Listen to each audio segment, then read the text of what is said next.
사도신경으로 예배를 시작하겠습니다. 나는 전능하신 아버지 하나님, 천지의 창조주를 믿습니다. 나는 그의 유일하신 아들, 우리 주 예수 그리스도를 믿습니다.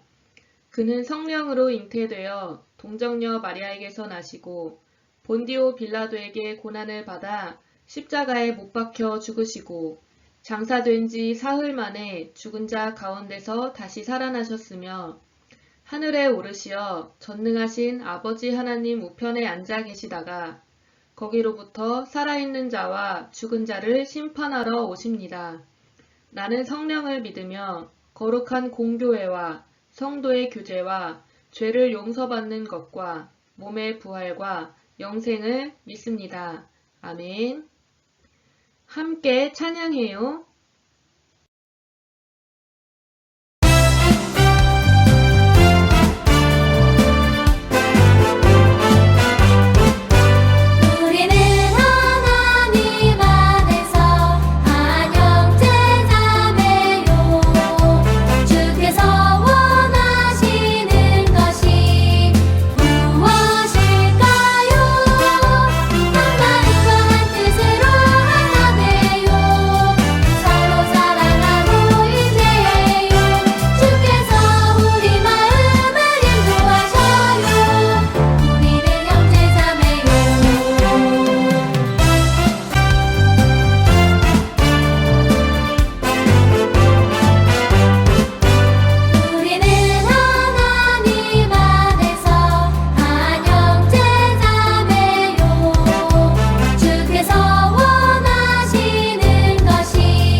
김순아 선생님께서 대표로 예배를 위해 기도해 주시겠습니다. 사랑의 하나님, 고맙고 감사함을 드립니다. 지난 일주일 동안도 지켜주시고 오늘도 이렇게 영상을 통해 하나님께 예배드립니다. 하나님께서 기뻐 받아주시고 하나님, 코로나19를 통해서 우리 친구들과 선생님들이 하나님을 더 알아가고 하나님께 더 집중하고 하나님의 말씀을 더 의지하며 하나님의 자녀로 살아갈 수 있도록 은혜를 다하여 주시옵소서. 오늘도 귀한 전도사님 통해서 말씀 듣습니다. 하나님, 그 말씀 가운데 함께 하시고 말씀이 우리 친구들과 선생님들께 힘이 되시고 삶의 이유가 되어줄 수 있도록 은혜를 다하여 주시옵소서.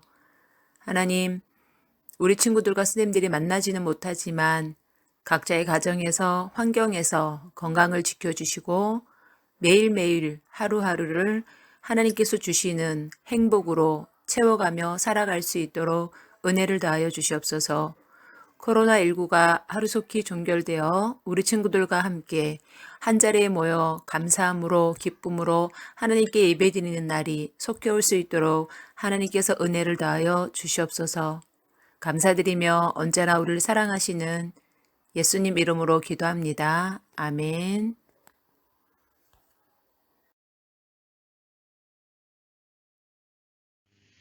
오늘의 말씀은 데살로니가 후서 3장 10절부터 13절입니다. 형제들아, 너희는 선을 행하다가 낙심하지 말라. 누가 이 편지에 한 우리말을 순종하지 아니하거든 그 사람을 지목하여 사귀지 말고 그로 하여금 부끄럽게 하라. 그러나 원수와 같이 생각하지 말고 형제같이 권면하라. 아멘. 오늘은 어떻게 살아야 할까요? 라는 제목으로 말씀을 나누겠습니다. 안녕하세요, 통합아동부 친구들. 잘 지냈나요? 7월이 되니 여름 성경학교가 생각나지 않나요? 매년 여름을 기다렸던 이유 중 하나가 말씀으로 믿음을 뜨겁게 하고 함께 추억도 만들던 여름 성경학교가 있었기 때문이지요. 올해는 비록 한 장소에서 성경학교를 하지는 못하지만 집에서도 한 마음으로 말씀을 배우기 위해 준비하고 있으니까 우리 친구들 기대하는 마음으로 기도하면서 기다렸으면 좋겠어요. 그럼 이제 오늘의 말씀을 듣기 전에 지난주 말씀을 기억해 볼까요? 우리가 지난주부터 서신서의 말씀을 배우기 시작했어요. 서신서란 바울과 사도들이 각 교회들에게 말씀을 전하기 위해 쓴 편지들이에요. 지난주에는 바울이 데살로니가 교회에 보낸 첫 번째 편지인 데살로니가 전서의 말씀을 들었지요. 데살로니가 교회는 바울이 3주밖에 복음을 전하지 못한 곳인데도 좋은 소식들이 들려왔어요. 데살로니가 교회 성도들은 믿음의 역사, 사랑의 수고, 소망의 인내를 기억하고 실천해서 그 소문이 마게도냐 전 지역과 아가야까지 퍼져가고 그 모습이 모든 믿는 사람들에게 모범이 되었어요. 이 놀라운 소식을 들은 바울은 데살로니가 교회 때문에 항상 하나님께 감사하며 기도할 때마다 데살로니가 교회를 기억한다고 했어요.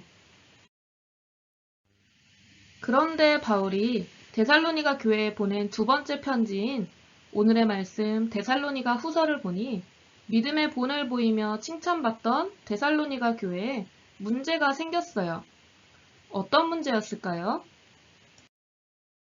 예수님의 재림, 즉 다시 오겠다고 약속하신 예수님의 말씀을 오해하는 사람들이 생겨난 거예요. 그 사람들은 잘못된 말씀을 사람들에게 가르쳤어요. 성경은 분명히 예수님께서 언제 다시 오실지 알 수 없다고 가르치고 있는데 어떤 사람들은 예수님이 다시 오실 날이 거의 다 되었다고 곧바로 다시 오실 거라고 가르쳤어요. 이런 이야기들은 다시 오실 예수님을 기다리며 말씀 따라 성실하게 일하는 사람들의 마음을 흔들어 놓았어요. 예수님이 오시면 이 세상이 끝날 거라고 생각한 사람들은 지금 우리가 살아가는 생활은 모두 의미가 없다고 생각해서 맡은 일을 하지도 않고 시간을 흥청망청 쓰며 대충 살았어요. 그들은 일도 하지 않고 빈둥거리며 놀기만 해서 돈을 벌 수가 없었고 제대로 된 생활을 할 수도 없었어요. 먹을 것이 없어서 이 집 저 집 돌아다니면서 밥을 얻어먹고 지내며 이웃들에게 부담을 주었고 또 오히려 불평하고 말썽만 일으켰어요.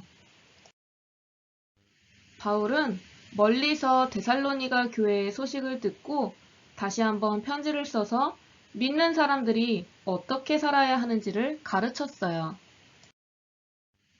바울은 데살로니가 교회를 혼란스럽게 하는 사람들에게 이렇게 말했어요. 누구든지 일하기 싫어하거든 먹지도 말게 하라. 예수님이 언제 다시 오실지 모르니 오늘 나에게 주어진 일을 성실하게 하고 생계를 스스로 잘 감당하며 살아가야 한다고 가르쳤어요. 게으르고 빈둥거리며 자신의 생활을 책임지지도 못하고 다른 사람에게 피해를 끼치는 것은 옳지 않다고 분명하게 지적했어요. 그리고 바울 자신이 데살로니가에 있을 때에 어떻게 살았는지를 기억하고 본받으라고 말했어요. 바울은 말씀을 전하는 사도로서 도움을 받아 생활할 수도 있었지만 믿음의 형제들에게 짐이 되지 않으려고 직접 돈을 벌었어요. 바울은 장막을 만드는 기술이 있었어요. 바울은 전도 여행을 하면서도 밤낮 열심히 수고하여 장막 만드는 일을 하고 그렇게 번 돈으로 생활비와 복음을 전하는 전도비로 사용했어요. 바울은 이렇게 직접 본을 보인 자신의 삶을 데살로니가 성도들이 떠올리도록 하고 그렇게 보여준 모습을 본받으며 주님이 오실 때까지 성실하고 바르게 살아야 한다고 가르쳤어요. 그리고 13절에 이렇게 말했는데 함께 읽어볼까요? 형제들아 너희는 선을 행하다가 낙심하지 말라. 아멘. 낙심이란 바라던 일이 이루어지지 않아서 마음이 상하는 것이에요. 예수님을 기다리면서도 하루하루 성실하게 살던 사람들은 모든 일을 그만두고 대충 시간만 보내는 사람들을 보며 혼란스럽고 불안했을 거예요. 정말 예수님이 곧 오신다면 일을 그만두어야 하나? 내가 믿음이 적은 걸까? 하고 말이에요. 바울은 성실한 자들을 위로하기 위해 선을 행하는 것, 착하고 성실하게 살아가는 것이 옳으니까 거짓말하는 자들을 보고 마음 상하지 말고 옳게, 바르게 살아가라고 말했어요. 예수님께서 하늘나라로 올라가실 때 반드시 다시 오겠다고 약속하셨는데 과연 그날이 언제일까요? 우리는 예수님께서 언제 오실지 알 수 없어요. 그때는 오직 하나님만 아세요. 하지만 분명한 것은 예수님께서 약속하신 말씀대로 다시 오실 것이고 우리는 그날을 기다리면서 살아야 한다는 거예요. 그리고 예수님을 기다리는 올바른 태도는 데살로니가 교회에 문제를 일으킨 사람들처럼 아무 일도 안 하고 빈둥거리며 예수님만 기다리는 것이 아니라 바울이 가르쳐 준 것과 같이 우리에게 주어진 하루하루를 성실하고 책임감 있게 바르게 살아가는 것이에요. 아무리 믿음이 좋다 하더라도 이를 내팽개치고 아무것도 하지 않는 것은 성경적인 삶이 아니에요. 말씀을 따라 살다 보면 때로는 그 결과가 바로 나타나지 않아서 마음이 상할 수도 있어요. 하지만 우리는 낙심하지 않고 포기하지 않고 끝까지 말씀을 따라 올바르게 살아가야 해요.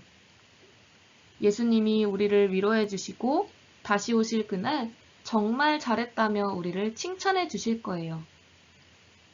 오늘 말씀을 기억하며 예수님이 언제 다시 오실지 알 수 없지만 예수님이 어서 오시기를 소망하는 믿음으로 하루하루 주어진 자리에서 말씀을 따라 성실하게 살아가며 세상에 좋은 영향을 나타내는 우리 친구들이 되길 바래요.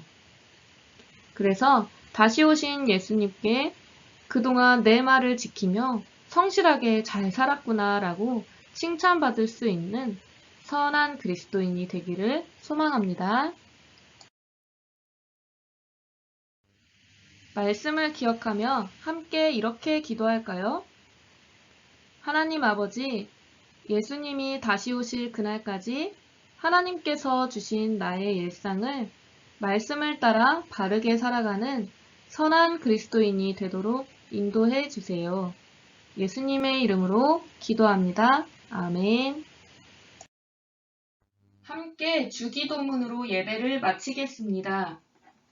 하늘에 계신 우리 아버지, 아버지의 이름을 거룩하게 하시며 아버지의 나라가 오게 하시며 아버지의 뜻이 하늘에서와 같이 땅에서도 이루어지게 하소서.